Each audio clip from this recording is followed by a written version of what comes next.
বিসমিল্লাহির রহমানির রহিম। প্রিয় 2025 সালের দাখিল পরীক্ষার্থী বন্ধুরা, আসসালামু আলাইকুম ওয়া রাহমাতুল্লাহ।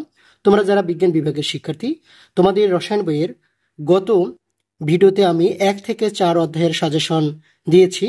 আজকে এই ভিডিওতে আমি 5 থেকে 12 অধ্যায় পর্যন্ত সাজেশন দেওয়ার চেষ্টা করব। তো বন্ধুরা, সাজেশন যে হুবহু কমন পড়বে বিষয়টি এমন নয়। সাজেশন হচ্ছে এর মতো করে প্রশ্ন আসতে পারে। তো তোমরা সবাই জানো যে সৃজনশীল প্রশ্ন কিন্তু কমন আসা খুব দুষ্কর। তো ওর মতো হতে পারে, ওই প্রশ্নগুলোর আকারে হতে পারে। তো আমি যে এখানে প্রশ্নগুলো তুলে ধরছি, তোমরা এই প্রশ্নগুলো পড়বে, দেখবে যে এর মধ্যেই আসতে পারে। তো বন্ধুরা দেখো, অধ্যায় 5 রাসায়নিক বন্ধন। এখানে তোমরা দেখতে পাচ্ছ যে তামিলুল মিল্লাত কামিল মাদ্রাসা এই প্রশ্নটি এসেছিল যে মুদ্রা ধাতু কি, বিউটিনকে অলিফিন কেন বলা হয়, এ এর হ্যালাইডের গঠন প্রক্রিয়া ব্যাখ্যা করো, বি মৌলটি পরিবর্তনশীল যোজ্যতা প্রদর্শন করে কিনা বিশ্লেষণ করো। তো এই প্রশ্নটি তোমরা পড়ে নেবে। পঞ্চম অধ্যায়ের দেখো, দাখিল পরীক্ষা 2022 সালে এসেছিল, এটিও খুব গুরুত্বপূর্ণ। এই প্রশ্নটি তোমরা পড়ে নেবে। এরপরে দেখো 5 নম্বর প্রশ্নটি দেখো তোমরা একটু। 5 নম্বর প্রশ্নটি এটি দাখিল পরীক্ষা 2021 সালে এসেছিল, এই প্রশ্নটি তোমরা পড়ে নেবে। এবং 6 নম্বর যে প্রশ্নটি রয়েছে এই প্রশ্নটিও তোমরা পড়ে নেবে, ঠিক আছে।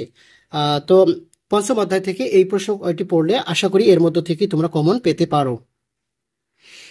পঞ্চম অধ্যায়ের সৃজনশীল প্রশ্নের জন্য যেটি গুরুত্বপূর্ণ, তোমরা সবাই জানো যে নিষ্ক্রিয় গ্যাসের যোজনী শূন্য, যৌগমূলকের আধানে হচ্ছে তার যোজ্যতা।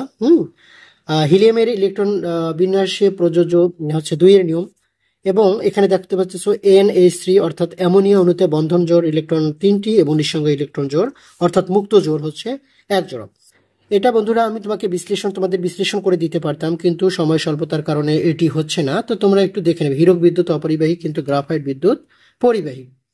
এখানে তোমরা দেখতে পাচ্ছ এই জিনিসগুলো তোমরা পড়ে নেবে, এমসিকিউ গুলো তোমরা অবশ্যই পড়ে নেবে। হ্যাঁ, আমি তোমাদের এগুলো সব বুঝাই দিতে পারতাম, কিন্তু এই যে সুপ্ত যোজনী আছে দেখো 7 নম্বর প্রশ্ন, এরকম একটা প্রশ্ন কিন্তু থাকি। তো সুপ্ত যোজনী হচ্ছে সক্রিয় যোজনী, মানে সর্বোচ্চ যোজনী বিয়োগ হচ্ছে মানে সক্রিয় যোজনী, সর্বোচ্চ যোজনী বিয়োগ সক্রিয় যোজনী। এখানে সূত্রটা তোমাদের মনে রাখতেই হবে যে সর্বোচ্চ যোজনী বিয়োগ হচ্ছে সক্রিয় যোজনী, অর্থাৎ যোগে যে যোজনীটি ব্যবহৃত হয়েছে। এরকম প্রশ্ন দেখো তোমরা এখানে যে প্রশ্নগুলো আমি রাইট চিহ্ন দিয়েছি সেই প্রশ্নগুলো তোমরা পড়বে। এরপরে দেখো এখানে 18 নম্বর প্রশ্ন, তারপরে হচ্ছে 25 নম্বর প্রশ্ন, তারপরে দেখো এখানে দেখো দুটো ডায়াগ্রাম দেয়া রয়েছে, এই ডায়াগ্রাম থেকে 27, 28 উত্তর দিতে হবে। এরপরে দেখো 29, 30 নম্বর প্রশ্নটা খুবই ইম্পর্টেন্ট। তো আশা করি তোমরা এগুলো পড়ে নেবে। এরপরে দেখো 6 নম্বর অধ্যায় মৌলের ধারণা ও রাসায়নিক গণনা। বন্ধুরা, এখান থেকে প্রশ্ন কিন্তু আসবেই। তো প্রশ্ন যদি আসে তো তোমাদের কিন্তু এই অধ্যায়ে কিন্তু অঙ্ক রয়েছে, গাণিতিক সমস্যা রয়েছে। গাণিতিক সমস্যাগুলো খুব সুন্দরভাবে তোমরা করবে। যেমন ডব্লিউ সমান রয়েছে n/6.023 10⁻23, তারপর v/24.5, আবার রয়েছে ডব্লিউ সমান, হ্যাঁ তোমরা এই সূত্রগুলো পড়ে নেবে। দেখো এখান থেকে 1 নম্বর প্রশ্নটি ইম্পর্টেন্ট, তোমরা খুব সুন্দরভাবে এটি পড়ে নেবে। তারপরে হচ্ছে 2 নম্বর হচ্ছে দেখো এটিও খুব ইম্পর্টেন্ট, এবং 3 নম্বর 4 নম্বরটি দেখো 4 নম্বর প্রশ্নটি এটিও খুব ইম্পর্টেন্ট। এবং এখান থেকে দেখো 6 নম্বর যে প্রশ্নটি রয়েছে 6 নম্বর প্রশ্নটিও ইম্পর্টেন্ট। দেখো 6 এর গ এবং ঘ তোমরা দেখতে পাচ্ছ। এরপরে হচ্ছে আমরা এমসিকিউর দিকে যাই। অ্যাভোগাড্রো সংখ্যার মান, তারপরে অনার্দ্র জিপসাম, যেটা দেখো এখানে দেয়া আছে। ক্যালসিয়াম সালফেটে অণুর সংখ্যা, ক্যালসিয়াম আছে একটা, সালফার একটা, অক্সিজেন 4টা, এই মোট 6টা রয়েছে। হ্যাঁ, এটা খুব সুন্দর করে বোঝাই যেত বন্ধুরা, কিন্তু সময় হচ্ছে না। তারপরে 13, 14, 16 তোমরা এটা পড়ে নেবে। এরপরে দেখো 1, 2, 3, এখানে উত্তরগুলো আমি দিয়ে দিচ্ছি। 1, 2, 3, 4, 5, 6, 7, মোট কথা সালে যে প্রশ্নগুলো এসেছিল এগুলো তোমাদের পড়তেই হবে। আচ্ছা, এরপরে দেখো 11, 12, 13, 14, 15, এরপরে 25। আচ্ছা, 25-এর পরে তোমরা দেখো এখান থেকে তোমাদের এই যে চিহ্নিত প্রশ্নগুলো তোমাদের অবশ্যই এখানে পড়তে হবে। হ্যাঁ, এরপরে দেখো, হ্যাঁ এই অধ্যায় থেকে এই প্রশ্নগুলো পড়লে আশা করি তোমরা কমন পেতে পারো। রাসায়নিক বিক্রিয়া অর্থাৎ সপ্তম অধ্যায়, এই অধ্যায়টিতে যাই। দেখো 1 নম্বর প্রশ্নটি খুব গুরুত্বপূর্ণ। তারপরে দেখো তোমরা 2 নম্বর প্রশ্নটি, এটিও গুরুত্বপূর্ণ। তারপরে তোমরা 4 নম্বর যে প্রশ্নটি রয়েছে এটিও খুব গুরুত্বপূর্ণ। তোমরা এটা খুব সুন্দরভাবে পড়ে নেবে। বন্ধুরা এই অধ্যায় থেকে কিন্তু এই যে জারণ মান বের করা এটা কিন্তু আসবেই। তারপরে জারণ বিজারণ যুগপৎ বিক্রিয়া এটা কিন্তু আসবেই। হ্যাঁ, তো তোমরা এটা পড়ে নেবে। 10 নম্বরটা দেখো পটাশিয়াম ডাইক্রোমেট, তারপরে আছে পটাশিয়াম পারম্যাঙ্গানেট, তারপরে সালফিউরিক অ্যাসিড, যৌগ 3টি আছে, জারক পদার্থ, এটা মনে রাখবে। তুতের সংকেত দেখো এখানে দেওয়া আছে। 15 নম্বর হচ্ছে কপার সালফেট 5 অনু পানি। এরপরে দেখে ইউরিয়ার সমাণু এখানে দেওয়া আছে। মরিচার রাসায়নিক সংকেত হচ্ছে ফেরিক অক্সাইড, দেখো এন অনু পানি। মৌমাছি কামড় দিলে ক্ষত স্থানে ব্যবহার করা হয় কলিসুন, এটা কিন্তু খুবই ইম্পর্টেন্ট। কলিসুন হচ্ছে ক্যালসিয়াম হাইড্রোক্সাইড। এরপরে তোমরা এই যে এমসিকিউ গুলো দেখতে পাচ্ছ, তোমরা অবশ্যই এগুলো পড়ে নেবে। একটু কষ্ট করে হলেও বন্ধুরা পড়ে নেবে, তোমাদের ভালোর জন্য তোমরা অবশ্যই এগুলো পড়ে নেবে। 4, দেখো 5, তারপরে এখানে হচ্ছে 6, 7, তারপরে হচ্ছে 9, হ্যাঁ 10, এরপরে হচ্ছে 11, 12, এরপরে আছে 13। কেননা এগুলো বিভিন্ন সালে কিন্তু এসেছিল, তোমরা অবশ্যই এগুলো পড়ে নেবে। দেখো এই অধ্যায় সম্পর্কিত 14 নম্বর প্রশ্নটি দেখো, এটা খুবই ইম্পর্টেন্ট। 17 সালে এসেছিল। মোম জ্বালালে কোন গ্যাসটি নির্গত হয়? তোমরা সবাই জানো যে কার্বন ডাই অক্সাইড। হ্যাঁ, পানি, জলীয় বাষ্প, আলো পাই আমরা। তারপরে 7 বল মিথেন গ্যাসকে পোড়াতে কত মোল অক্সিজেন প্রয়োজন? এটা পড়বে। 18 নম্বরটা দেখো নিচের কোনটি পানির সাথে বিক্রিয়া করে না? তোমরা জানো যে গ্রুপ 1 এবং গ্রুপ 2 মৌলগুলো পানির সাথে বিক্রিয়া করে। দেখো এগুলো ক্ষার ধাতু এবং মৃৎক্ষার। এরপরে দেখো 24 নম্বর প্রশ্নটি আছে, হ্যাঁ এর বর্ণ কি রূপ? তোমরা অবশ্যই এগুলো পড়ে নেবে। এরপরে 31 নম্বরটা দেখো, 31, এরপরে 32, তারপরে হচ্ছে 33। আশা করি প্রশ্নগুলো তোমরা অবশ্যই পড়বে। এবারে দেখো 8ম অধ্যায় রসায়ন ও শক্তি। এখানে দেখো হাইড্রোজেন এবং ক্লোরিন বিক্রিয়া করে হাইড্রোক্লোরিক অ্যাসিড উৎপন্ন হয়েছে। প্রথম দারুন নাজাত সিদ্দিকী কামিল মাদ্রাসায় এটি এসেছিল। দেখো পিএইচপি, পানির ক্ষরতা বলতে কি বোঝো? উদ্দীপকের একটি জারণ বিজারণ বিক্রিয়া ব্যাখ্যা করো।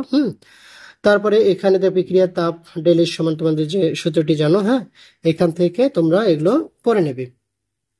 এখান থেকে তোমরা আর একটু দেখো, আমরা যদি নিচে যাই, দেখো 4 নম্বর যে প্রশ্নটি রয়েছে, 4 নম্বর প্রশ্নটি তোমরা একটু মনোযোগ সহকারে করবে। হ্যাঁ, দেখো প্রোপেন দেওয়া আছে। প্রোপেনের সাথে অক্সিজেন বিক্রিয়া করার পরে কার্বন ডাই অক্সাইড এবং পানি উৎপন্ন হয়েছে। হ্যাঁ, তোমরা এগুলো পড়ে নেবে। সমানতা কাকে বলে? দেখো ডেলিস এর মান বের করতে বলছে। বিক্রিয়াটির ধরন একাধিক ব্যাখ্যা করো। এটি তোমরা খুব সুন্দরভাবে পড়ে নেবে। এগুলো তোমাদের পড়তে হবে। দেখো 12 নম্বর দেখো সোডিয়াম ক্লোরাইডের ঘন দ্রবণ হলো ব্রাইন। হ্যাঁ, তো 14 নম্বর একটু দেখে নেবে কস্টিক সোডা উৎপাদনে অ্যানোডে উৎপন্ন ক্লোরিন গ্যাস। তারপর ঘড়ির চেইনে ব্যবহৃত হয় ক্রোমিয়াম ধাতুর প্রলেপ, অর্থাৎ ঘড়ির চেইনে ক্রোমিয়াম ধাতুর প্রলেপ দেওয়া হয় 15। আচ্ছা, তারপরে দেখো 20 নম্বর প্রচলিত ভাবে ব্যাটারিকে বলা হয় ড্রাই সেল, তাই না? ড্রাই সেল, শুষ্ক কোষ যেটা। এরপরে 22 নম্বর দেখো ইউরেনিয়াম 238, এটা ভেঙে উৎপন্ন হয় থোরিয়াম। এরপরে সূর্যের মধ্যে সংঘটিত বিক্রিয়াটা হচ্ছে নিউক্লিয়ার ফিউশন। এরপরে বিভিন্ন সালে যে প্রশ্নগুলো এসেছিল দেখো 1, 2, 3, তারপরে হচ্ছে 4, 5, 6, 7, 8, 9, 10, 11, 12, 13 নম্বর পর্যন্ত তোমরা এগুলো পড়বি।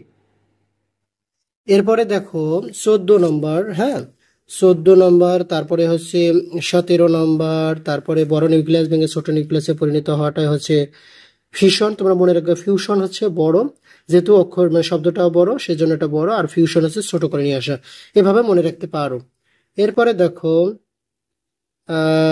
28 নম্বরে আমরা আসি, ক্যালসিয়াম অক্সাইড এবং পানি বিক্রিয়া করে দেখো ক্যালসিয়াম হাইড্রোক্সাইড। এই যে এটাই কিন্তু হচ্ছে পলিসুন। হ্যাঁ, ক্যালসিয়াম অক্সাইড এটা হচ্ছে সুন, আর ক্যালসিয়াম হাইড্রোক্সাইড এটা হচ্ছে সুনের পানি। তোমরা এটা পড়ে নেবে। এরপরে দেখো 29 নম্বরটা ডেনিয়েল কোষে কোন কোন জিনিসগুলো কিভাবে ব্যবহৃত হয় সেটা তোমরা একটু খুব মনোযোগ সহকারে পড়ে নেবে। এরপরে অ্যাসিড ক্ষারক সমতা রয়েছে অধ্যায় 9। তো এই অধ্যায় থেকে তোমাদের সৃজনশীল না পড়লেও চলবে, তোমরা অপর যে অধ্যায়গুলো আছে এখান থেকে। কিন্তু এটি কিন্তু খুবই ইম্পর্টেন্ট এমসিকিউর জন্য। যেমন তেঁতুল, তেঁতুল থাকে, তেঁতুলে কি কোন অ্যাসিড থাকে? টার্টারিক। তোমরা একটু মনে রাখবে, তেঁতুল টক, তো তেঁতুল কিরকম বলো তো? টক না? তো তেঁতুল মানে তেঁতুল, টক মানে হচ্ছে টার্টারিক অ্যাসিড। এরপরে দেখো সফট ড্রিঙ্কস, হ্যাঁ, সফট ড্রিঙ্কসে থাকে কার্বনিক অ্যাসিড। মৃদু বা দুর্বল অ্যাসিড হলো দেখো এখানে দেখা দেয়া আছে মিথানোইক অ্যাসিড রয়েছে, তারপরে হাইড্রোজেন কার্বনেট রয়েছে, হাইড্রোজেন ফ্লোরাইড রয়েছে, হ্যাঁ। এরপরে দেখো সবল অ্যাসিড, নাইট্রিক অ্যাসিড এখানে রয়েছে, হাইড্রোজেন সালফেট, হাইড্রোজেন আয়োডাইড রয়েছে। 11 নম্বর দেখো শিক্ষা পরীক্ষায় বর্ণ প্রদর্শন করে না, অ্যালুমিনিয়াম। চুলের কিউটিকল মসৃণ হয়, দেখো পিএইচ এর মান 4 থেকে 6। এটা খুবই গুরুত্বপূর্ণ, খুবই গুরুত্বপূর্ণ, তোমরা অবশ্যই পড়ে নেবে। জীবের জন্য পানির সহনীয় পিএইচ এর মান হলো 4.5 থেকে 9.5। খোয়ার পানির উপাদানগুলো, এটা অবশ্যই মনে রাখবে যে খোয়ার পানির উপাদান আছে ক্যালসিয়াম ক্লোরাইড, ক্যালসিয়াম সালফেট এবং ম্যাগনেসিয়াম ক্লোরাইড। এরপরে তোমরা জানো যে বড এবং কড যে আছে এই পরিমাপের এককটা আছে দেখো ppm। এখন দেখো এমসিকিউ গুলো, ওই যে বললাম তেঁতুল কোন অ্যাসিড পাওয়া যায়, দেখো দাখিল পরীক্ষা 2021 সালে এসেছিল, এটা হচ্ছে তেঁতুল টক মানে টার্টারিক অ্যাসিড। এখানে কি আছে না দেখো, হ্যাঁ। মানুষের দেহের অগ্নাশয় পিএইচ এর মানটা হচ্ছে 8.1, এটা তোমরা পড়ে নেবে। পানির স্থায়ী ক্ষারতা দূরীকরণে কোন যৌগটি ব্যবহৃত? Sodium carbonate. কি কার্বনেট বলো তো? Sodium carbonate. এটা তোমরা পড়বে, খুব সুন্দরভাবে পড়বে। পরের এমসিকিউ হলো নিচের কোন অ্যাসিড পাকস্থলীতে? আমরা জানি হাইড্রোক্লোরিক অ্যাসিড। ত্বকের আদর্শ মান হচ্ছে হচ্ছে 5.5। নিচের কোন আয়নটি পানির ক্ষারতার জন্য দায়ী? Magnesium ion. মাটি অতিরিক্ত ক্ষারীয় হলে তখন কোনটি ব্যবহৃত হয়? তখন আমাদের অ্যামোনিয়াম সালফেট ব্যবহার করতে হবে। কি বলতো? Ammonium sulphate. অ্যামোনিয়াম সালফেট হচ্ছে NH, হ্যাঁ, NH4, তারপর সালফেট SO। এখন যোজনী তাদের বিনিময় করার পর যেটা হবে সেটা।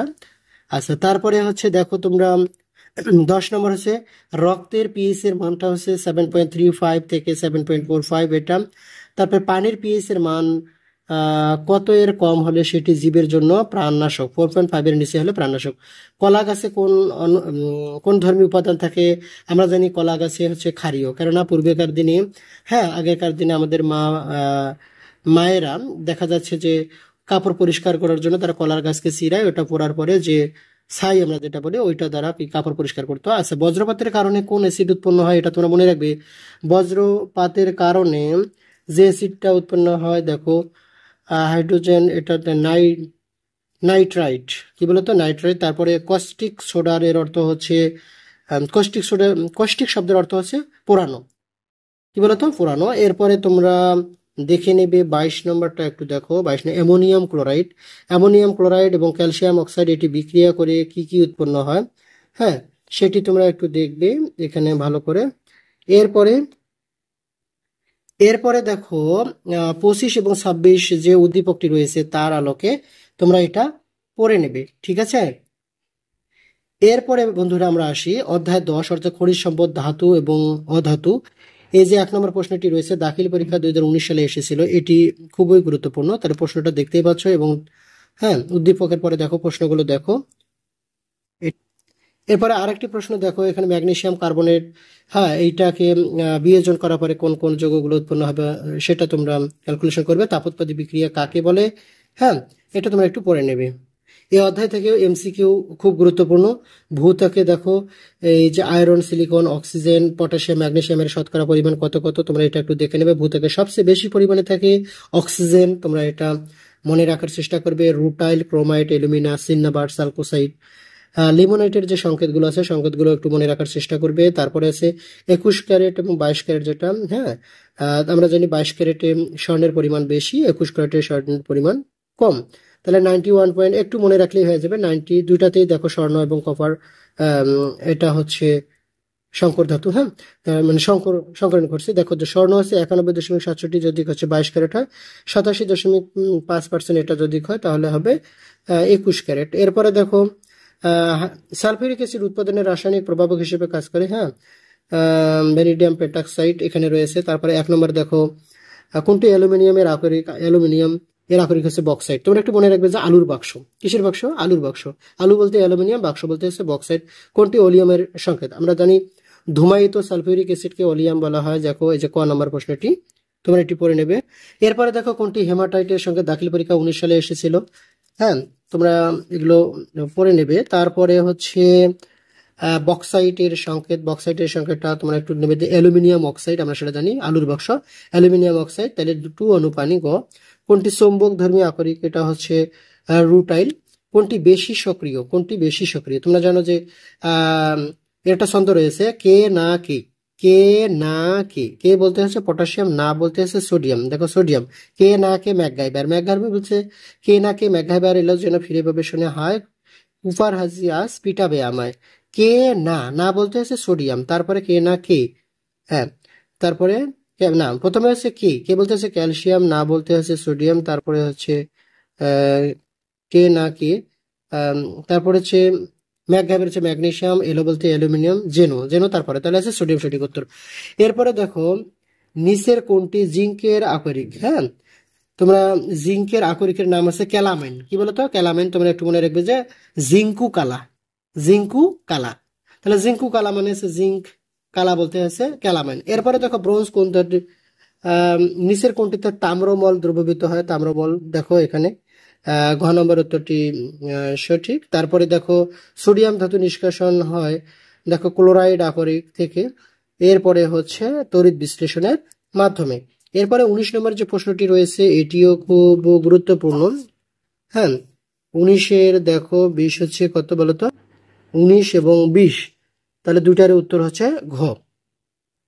এরপরে 21 নম্বর দেখো, 21 নম্বরের 2 নম্বর প্রশ্নটি খুব ইম্পর্টেন্ট, অনেকেই তোমরা আসো যে 11 অধ্যায় থেকে অর্থাৎ জীবাশ্ম জ্বালানি থেকে প্রশ্ন দিবেই, তো সেক্ষেত্রে 2 নম্বর প্রশ্নটি তোমরা দেখো ক্যালসিয়াম কার্বনেট পানি বিক্রিয়া করে যেটি উৎপন্ন হয় সেটা তোমরা লিখবে। তারপরে এখানে দেখো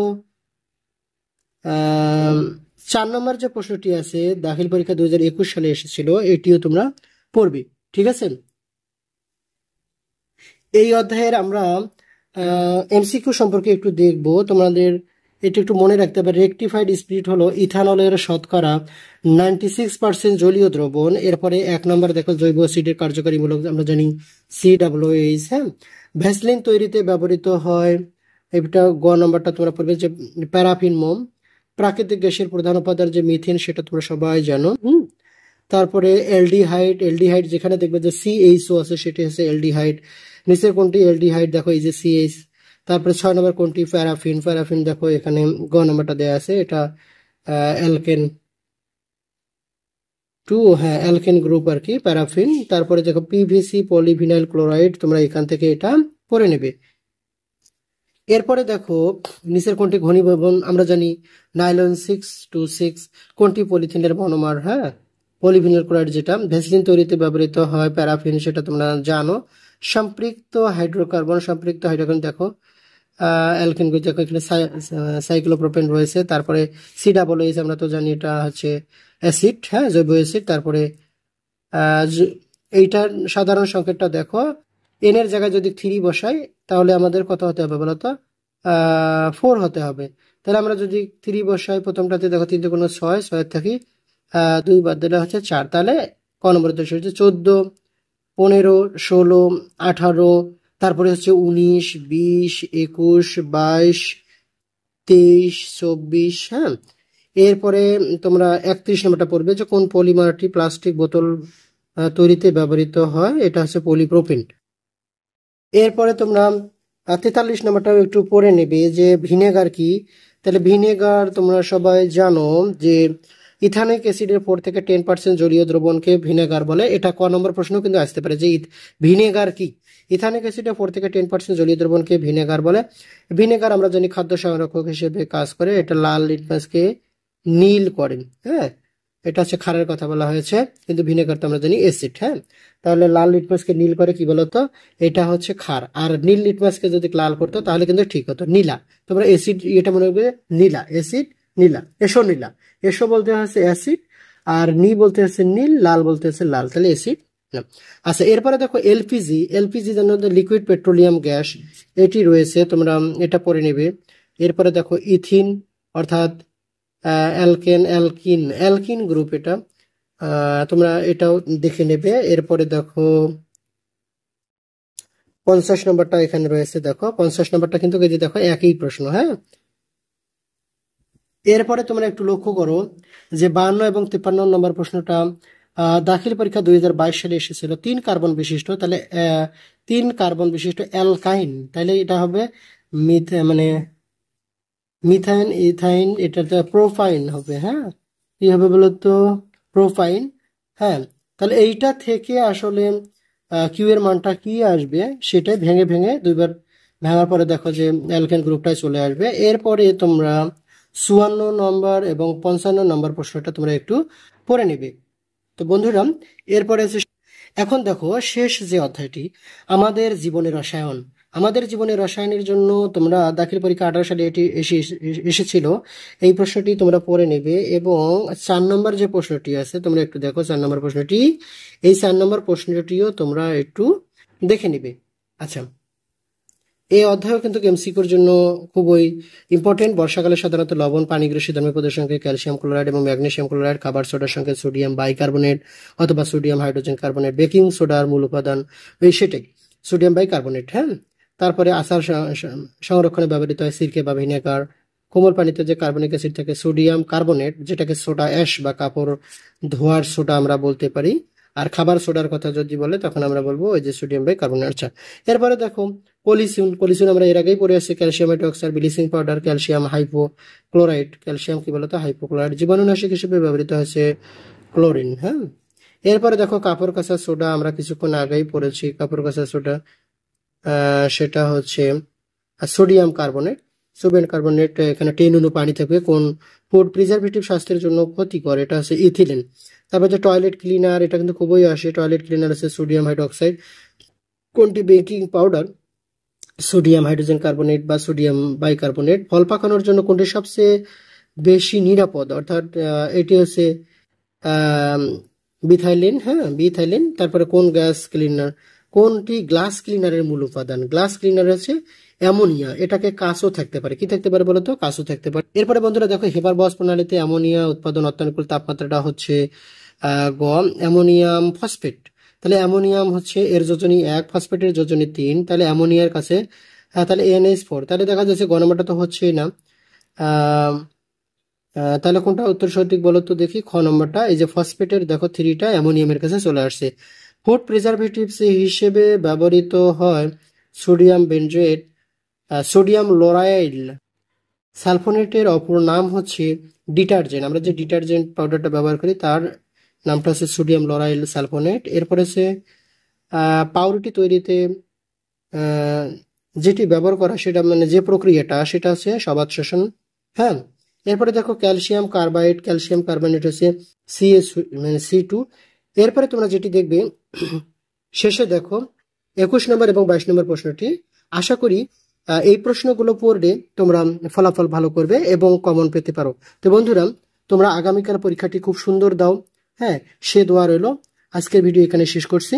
আল্লাহ হাফিজ।